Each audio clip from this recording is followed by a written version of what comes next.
नमस्कार, मैं कमलेश कबीर आपका एक बार फिर स्वागत करता हूं इस नए एपिसोड में। आज के इस एपिसोड में हम बात करने वाले हैं दिल्ली विधानसभा चुनाव से हटकर महाराष्ट्र की। महाराष्ट्र में इस वक्त राजनीतिक गलियारों में जो चर्चाएं हो रखी है या हम कहें कि चल रही है, उससे एक बार राजनीतिक माहौल में फिर से गर्मी पैदा कर दी है। और आपने देखा ही होगा, चाहे वो दलाल मीडिया हो या फिर राष्ट्रवादी मीडिया के या पत्रकारों के राजनीतिक विश्लेषक हो, सब अपने अपने तरीके से जो है वो आकलन करते जा रहे हैं कि आखिर महाराष्ट्र में हो क्या रहा है। तो इस एपिसोड में मैं भी ईमानदारी के साथ जो है वो मेरा एक आकलन जो मुझे लगा वो आपके सामने जो है वो बात करने जा रहा हूं। और उसमें अगर हम समझें तो कयास लगाए जा रहे हैं, जैसे 4 जून 2024 को लोकसभा चुनाव का जो परिणाम आया, भारतीय जनता पार्टी को 240 सीटें मिली और अब कयास लगाए जा रहे हैं कि बड़ा खेल चल रहा है, ऑपरेशन लोटस चल रहा है और भारतीय जनता पार्टी 272 का जो आंकड़ा है उसके लिए काम कर रही है। लेकिन मुझे लगता है कि भारतीय जनता पार्टी 272 का जो आंकड़ा है उसके लिए काम नहीं कर रही है। तो फिर अगर हम वजह ढूंढते हैं तो वजह है दिल्ली विधानसभा चुनाव के बाद में बिहार में विधानसभा चुनाव होने वाले हैं। और बिहार विधानसभा चुनाव के साथ में भारतीय जनता पार्टी चाहेगी कि इस बार मुख्यमंत्री नीतीश कुमार, क्योंकि वो हर बार जो है वो पलटी मार जाते हैं, तो उनका जिस तरीके से हिसाब किताब करने के लिए भारतीय जनता पार्टी बेताब है। और ऐसा मैं क्यों कह रहा हूं, उसके पीछे भी वजह है। भारतीय जनता पार्टी चाहेगी कि इस बार जो है वो बिहार में बीजेपी का ही मुख्यमंत्री हो। और अगर ऐसा होता है तो फिर जो है वो 100% हम ये कह सकते हैं कि नीतीश कुमार पाला बदल सकते हैं, एनडीए का साथ छोड़ सकते हैं। और लालू प्रसाद यादव तो जो है वो बीच बीच में इस तरीके के सिगूपे छोड़ते भी रहते हैं। और अभी जो लंबा घटनाक्रम चला 8 से 10 दिन का, वो आप सबने देखा।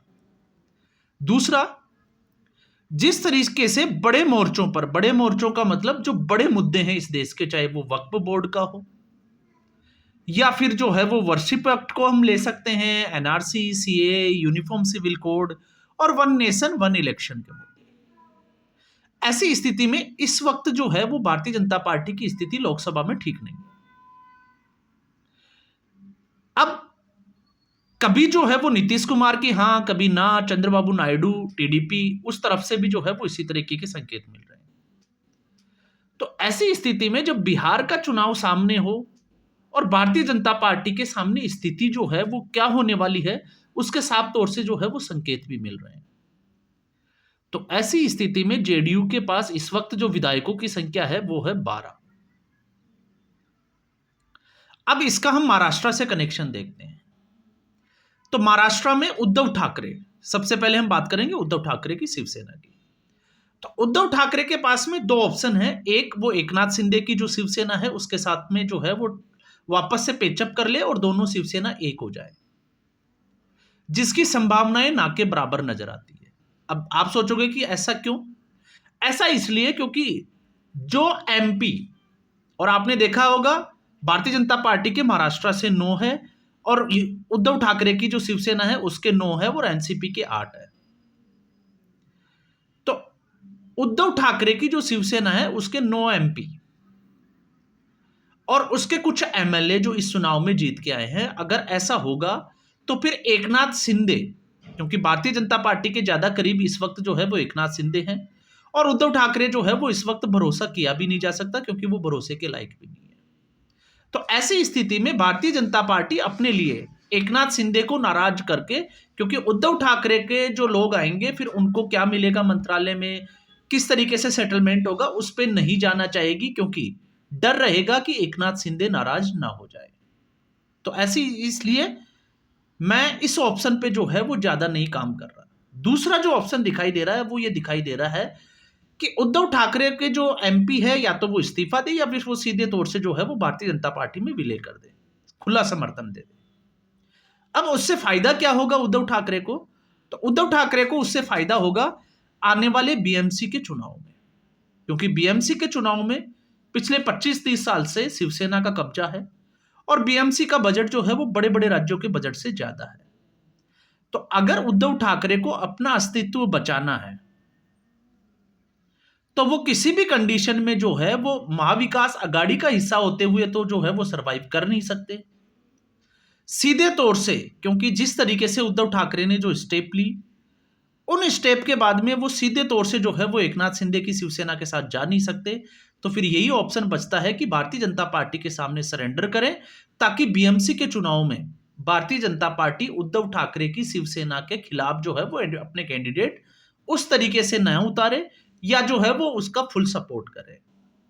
और इसी कड़ी में आपने देखा कि जो संजय राउत के बदले हुए सुर नजर आते हैं, उद्धव ठाकरे के आदित्य ठाकरे की मुलाकात होती है और फिर जिस तरीके से नए साल के दिन गढ़चिरौली इलाके में देवेंद्र फडणवीस जाते हैं, लोगों से मिलते हैं, नक्सलियों का समर्पण कराते हैं और उसके बाद से स्टेटमेंट आते हैं कि देवेंद्र फडणवीस जो काम कर रहे हैं वो अच्छा कर रहे हैं। तो आप सोच के देखिए, इलेक्शन से पहले जो देवेंद्र फडणवीस और भारतीय जनता पार्टी को गालियां दे रहे थे, अचानक से उनके सुर क्यों बदल गए?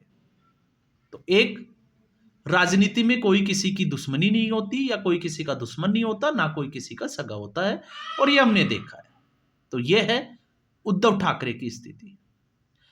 और उद्धव ठाकरे अगर इस बार इस तरीके का नहीं कर पाए और बीएमसी में भी अगर वो हार का सामना देखना पड़ता है, तो फिर आप मान के चलिए कि उद्धव ठाकरे का सरवाइव करना राजनीति में बहुत मुश्किल होने वाला है। अब हम बात करते हैं दूसरे, जिनको राजनीति का चाणक्य कहा जाता है। हालांकि ये विडंबना है कि उनको चाणक्य क्यों कहा जाता है, क्योंकि अगर महाराष्ट्र में भी अगर हम बात करते हैं तो महाराष्ट्र की राजनीति में इस वक्त नहीं, 2014 से अगर आप देखोगे तो देवेंद्र फडणवीस से बड़ा जो है वो कोई चाणक्य नहीं हो सकता। और शरद पवार, जिनके नाक के नीचे से उनकी पार्टी टूट जाती है, जिस तरीके से महाविकास अघाड़ी सत्ता से वापस दूर हो जाती है, और अब स्थिति यह हो गई है कि शरद पवार को अस्तित्व बचाने की लड़ाई लड़नी पड़ रही है, तो आप उसको क्या कहोगे? चाणक्य? तो मुझे लगता है कि चाणक्य कहना तो जो है वो बेवकूफी होगी। जिस तरीके से अवसरवादिता, हम ये कह सकते हैं कि शरद पवार जिस तरीके से अवसरवादी रहे हैं, तो उससे उनके ऊपर जो है वो किसी भी पार्टी को भरोसा नहीं किया जा सकता या कोई भी पार्टी उनके ऊपर भरोसा नहीं करेगी। लेकिन इतना भरोसा जरूर किया जा सकता है कि शरद पवार जो है वो पावर सेंटर के आसपास घूमते हुए नजर आते हैं। जिस पार्टी के पास सत्ता होती है, 2014 में भारतीय जनता पार्टी का बाहर से समर्थन किया, फिर 2019 में जो है वो एक खेल खेला, लेकिन आपने देखा जिस तरीके से इस वक्त चुनाव के बाद में वो आरएसएस के लिए, जो कल तक आरएसएस के खिलाफ जो है वो बात कर रहे थे, अचानक से सुर बदले और आरएसएस के फेवर में बात करने लगे। और उसके बाद में जिस तरीके से देवेंद्र फडणवीस का स्टेटमेंट भी आया कि राजनीति में कोई भी चीज जो है वो स्थायी नहीं होती है, सब अपना जो है वो फायदा देखते हैं। तो ऐसी स्थिति में अब अटकलें ये लगाई जा रही है कि शरद पवार, क्योंकि उम्र का आखिरी पड़ाव है, सुप्रिया सुले को सेट करना है।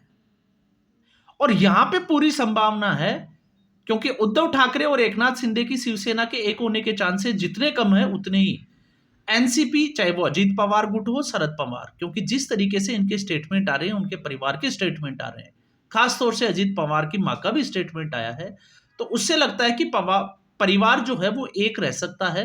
तो यहां पर अजीत पवार और एनसीपी शरद पवार जो है वो दोनों गुट एक हो सकते हैं। तो ऐसी स्थिति में अगर ये दोनों गुट भारतीय जनता पार्टी के साथ जाते हैं तो फिर सीटों की संख्या होती है 9 और 8 17। तो अब आप समझ गए होंगे कि खेल क्या है। अब खेल ये है कि बीच बीच में जिस तरीके से नीतीश कुमार की डामाडोल स्थिति हो जाती है और उधर चंद्रबाबू नायडू की किसी फैसले पे समर्थन ना भी करें, तो आपके पास में 17 एमपीओं का कोटा जो है वो पूरा हो जाता है। तो अगर आप सोच के देखिए कि जेडीयू के 12, जो कि पूरी संभावना है कि बिहार के चुनाव में इस तरीके का कुछ खेल हो सकता है, तो ऐसी स्थिति में ये 17 एमपी जो है वो नीतीश कुमार के ऊपर भारी पड़ेंगे और भारतीय जनता पार्टी अपना काम करके निकल जाएगी। तो ये सारा जो खेल है वो इसलिए चल रहा है।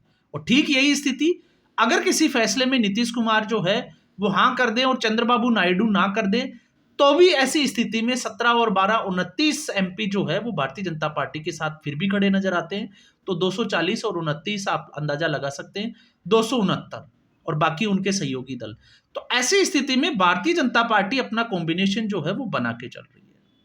और आपने देखा बार बार जो है वो मामले, जो वक्फ बोर्ड बिल है वो जेपीसी में चला गया, टालना पड़ रहा है, कई चीजें जो है वो देखने को मिल रही है। तीसरा जो है, जिस तरीके से नरेंद्र मोदी की राजनीति है, हालांकि उसका हम जो है वो सिर्फ अनुमान लगा सकते हैं, लेकिन इन बातों में जो है वो मुझे ज्यादा दम नजर नहीं आता कि भारतीय जनता पार्टी मध्यावर्ती चुनावों में भी जा सकती है। क्योंकि नरेंद्र मोदी झुकने वाले तो है नहीं, ये पूरे देश को पता है, आपको भी पता है, हम भी जब आकलन करते हैं। तो ऐसी स्थिति में भारतीय जनता पार्टी के पास ये एक बड़ा ऑप्शन हो सकता है कि अगर जेडीयू और टीडीपी अगर हट जाती है तो मध्यावर्ती चुनावों में जाया जाए। और जिस तरीके से अभी हिंदू भावनाएं जागी है, हरियाणा के विधानसभा चुनाव परिणाम और महाराष्ट्र के चुनाव परिणाम से जो देखने को मिला है, उसके बाद से यह एहसास जरूर हुआ है कि 4 जून 2024 का जो परिणाम था वो हताशा से भरा था। और ऐसी गलती जो है वो हिंदू समुदाय इस वक्त नहीं करेगा। और ऐसी स्थिति में आप ये भी सोच सकते हैं, अगर भारतीय जनता पार्टी मध्यावर्ती चुनावों के लिए जाती है तो 240 के बजाय 340 सीटें इस बार जो है वो 400 के पार भी जा सकता है, इसकी पूरी संभावना है। लेकिन मैं इसलिए जो है वो सिरे से नकार देता हूं इन चीजों को, क्योंकि जिस तरीके से वन नेशन वन इलेक्शन की बात करने वाली जो पार्टी है, वो मध्यावर्ती चुनावों में जाकर देश का जो है वो बोझ नहीं बढ़ाना चाहेगी। और साथ में जिस तरीके से समय की बर्बादी और वापस से चुनावी मैदान में उतरना पड़ेगा, वो थोड़ा सा जो है वो मुश्किल है। तो स्थितियां जो है वो आपको, और परिस्थितियां साफ तौर से सामने से जो है वो दिखाई देती है। दूसरी तरफ गठबंधन जो कभी अस्तित्व में ही नहीं था, उसमें क्या चल रहा है वो भी पूरे देश के सामने है। तो ऐसी स्थिति में गठबंधन का वजूद कुछ बचा नहीं है। और आपने देखा कि कांग्रेस पार्टी को कमजोर करने के लिए और अपना पाला बदलने के लिए, जिस तरीके से चाहे वो उद्धव ठाकरे हो या शरद पवार हो, महाराष्ट्र से जो स्टेटमेंट आ रहे हैं, और आपने देखा जिस तरीके से अरविंद केजरीवाल का उन्होंने फेवर किया, तो इससे जो है वो संकेत साफ तौर से मिल रहे हैं कि राहुल गांधी में या उनके नेतृत्व में जो है वो दमखम नहीं है, जो दमखम कांग्रेस पार्टी के लीडर जो है वो राहुल गांधी में देखने की कोशिश कर रहे हैं। इसलिए जो सहयोगी दल है वो बार बार कांग्रेस पार्टी को कटघरे में खड़ा करते हुए नजर आए। और ये काम जब हम बात करते हैं कि ऐसा कुछ हो सकता है, तो आप मान के चलिए जब पूरे देश की जनता और मीडिया का पूरा ध्यान केजरीवाल और उसके आसपास रहेगा चुनाव में, दिल्ली के चुनाव में अभी पूरा फोकस है, तो यही एक जो है वो समय है जिस वक्त पीछे के दरवाजे से कहिए, पर्दे के पीछे से कहिए, चाणक्य नीति कहिए, राजनीति कहिए, कुछ भी कहिए, महाराष्ट्र में बड़ा खेल हो सकता है चुपचाप, क्योंकि लोगों का ध्यान इस तरफ रहेगा। और उस तरफ अगर कोई घटना हो भी जाती है तो उसको इतना ज्यादा महत्व जो है वो इस वक्त नहीं मिलेगा। क्यों नहीं मिलेगा? क्योंकि पूरी देश और दुनिया का इस वक्त जो राजनीति को जो जानने वाले या जानकार है, उनका ध्यान सिर्फ और सिर्फ दिल्ली की राजनीति पर है कि दिल्ली में क्या हो रहा है, केजरीवाल रहेगा या केजरीवाल जाएगा, भारतीय जनता पार्टी की रणनीति क्या होगी, या फिर कांग्रेस पार्टी जो है वो मजबूत होकर चुनाव लड़ेगी, या फिर सीधे तौर पे जिस तरीके की संभावनाएं नजर आ रही है कि वो सरेंडर करती हुई नजर आएगी। तो ऑप्शन आपके सामने, जो मैंने एक जो है वो ईमानदारी के साथ रखने की कोशिश की, जो मुझे नजर आ रहा है।